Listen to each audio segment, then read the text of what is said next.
About a week after Trump leveled his racist lies uh, when he met with South African President Cyril Ramaphosa, I was able to catch up with Trevor Ngwane. Trevor is a longtime workers' leader and socialist in South Africa, and he's also a writer and professor of sociology at the University of Johannusburg. Trevor talked about a great many different subjects, and I'm producing this interview with him in several different sections because the interview as a whole is almost 2 hours long. In this first section, Trevor discusses the general views in South Africa of the meeting between Trump and Ramaphosa, as well as his own views. He also discusses the current political situation in South Africa regarding the current government of national unity. And then he goes on to discuss Africa Day and the whole concept of African unity. Finally, he discusses the relationship between South Africa and U.S. imperialism, and also the role of China and Russia, and he concludes with some points about bourgeois democracy. In the following portions of this interview, we will present Trevor's thoughts on what happened in the South African Revolution against apartheid, and a lot more also. In this country, there's usually not a lot of shades of gray. So if you talk to people, they either fall this side. It was very bad, Ramaphosa. Why did he take the billionaire? Why did he take the whites? Only the whites spoke. Trump listened only when the white man spoke, this and that. Also, there's this question of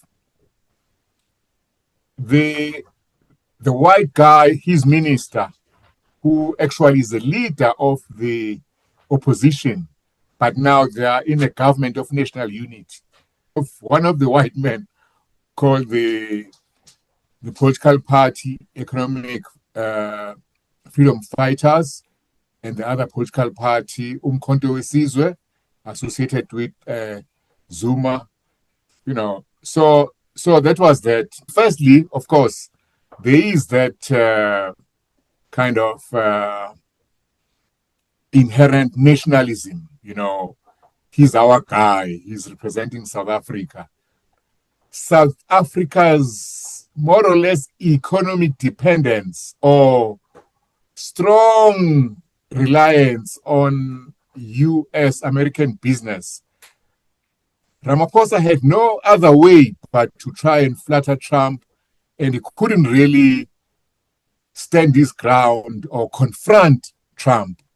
And then also there's the view that he played his cards well by bringing, the golfers, who apparently Trump asked for the golfers. On the other hand, the critics say, no, but you as president, you should speak for all South Africans. You don't have to bring white people to speak for white people. Can you see? So you are actually, so they feel that Ramaphosa fell into the racialization, of politics. I asked Trevor what his view was. He started off by describing how he sees the situation. I would say you find a situation these days of fascists without fascism. He then talked about the coalition government of national unity. Especially the new government of national unity. The South African government is retreating from its mandate of national liberation.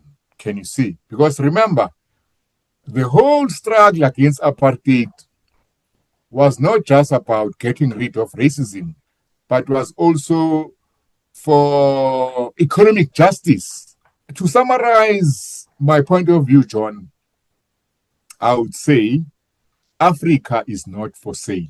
Can you see? So what came out strongly for me was that Africa is for sale. You know that on Sunday, 25 May, which is like a few days after this debacle, it was Africa Day. You know what I mean? Yeah, that's the day it's celebrated in everywhere in Africa. That's the day the Organization of African Unity was formed by Kwame Nkrumah and the great leaders. Yeah, yeah.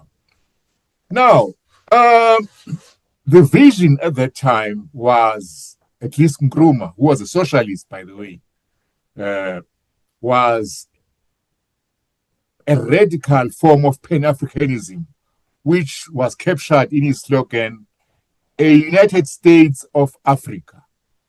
So he wanted to overcome the colonial national borders. When we think of Africa Day, we also think of the African diaspora. We also think of our brothers and sisters, Black Americans, African Americans. And we ask ourselves, we remind ourselves how they got to be in America. They weren't there as slaves. Can you see? Yeah. So when we say Africa is for sale, we're not just talking about today's imperialism, today's capitalist exploitation, today's uneven development, today's Trump's protectionism, is asserting, might is right. We also think about all those people who were bought and sold, in Africa. So there is that real sense that what happened at the Oval Office is so painful. It's an insult, to that history.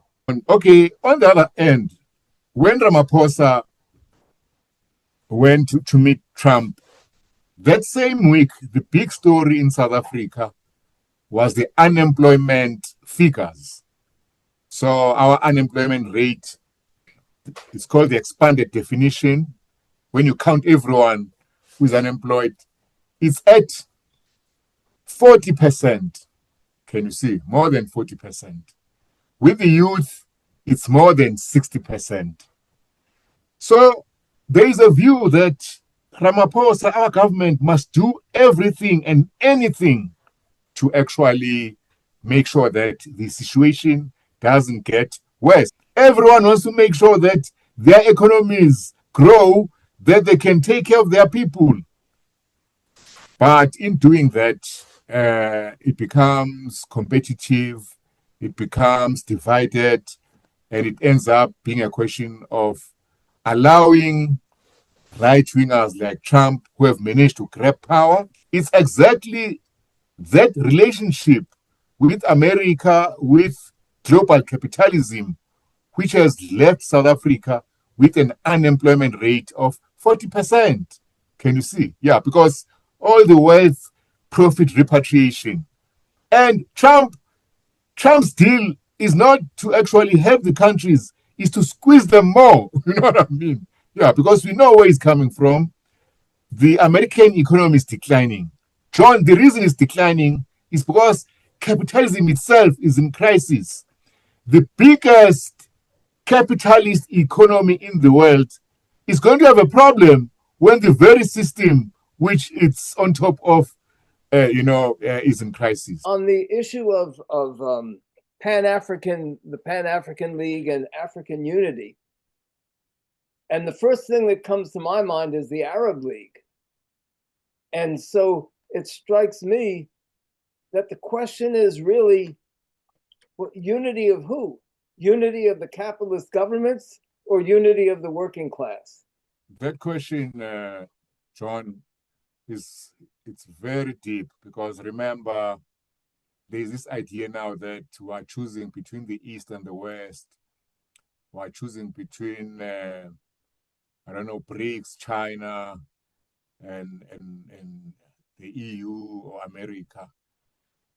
But in China, what is happening there, it's what we call capitalist restoration. Can you see? So it's abandoning the socialist vision and project. In Russia, we might be nostalgic about the Russian Revolution, but Russia is neoliberal. Can you see? Yeah. So that's the real confusion. And I can also relate that, take it further.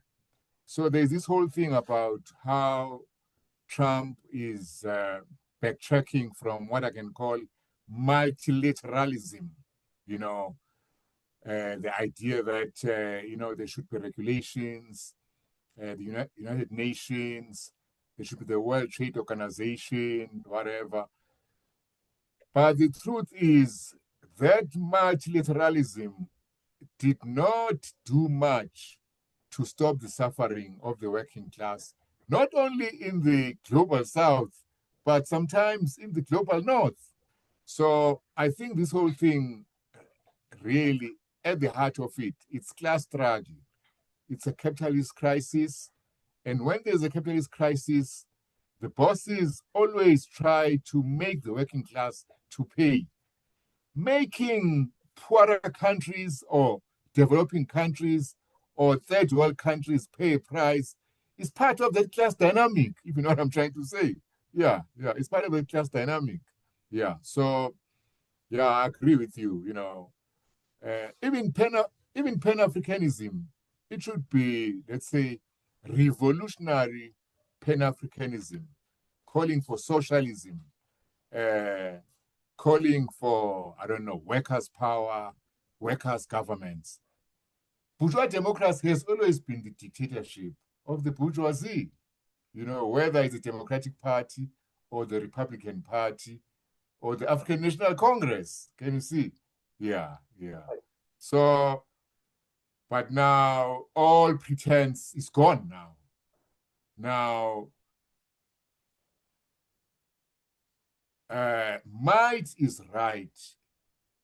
If you have got the money, if you have got the power, if you have got the bombs, you can bomb Palestine to smithereens. There's no consequence. Right. If you have got the money, you can exploit the poor. You can exploit, the working class. No consequence. That same attitude you will find even at the workplace. Bosses now feel, oh, why should we have a union? I'm giving you, a chance to make a living. Foreign direct investment, it's not as if when they do foreign direct investment, they're coming here as a charity to donate to Africa or global south countries. No, they're here to make a profit. Can you see? Yeah. And as soon as they can't make a profit, they pull out. And in fact, whilst they're here, they start demanding tax concessions, all sorts of, I don't know, kickbacks, concessions from these third world governments. Yeah.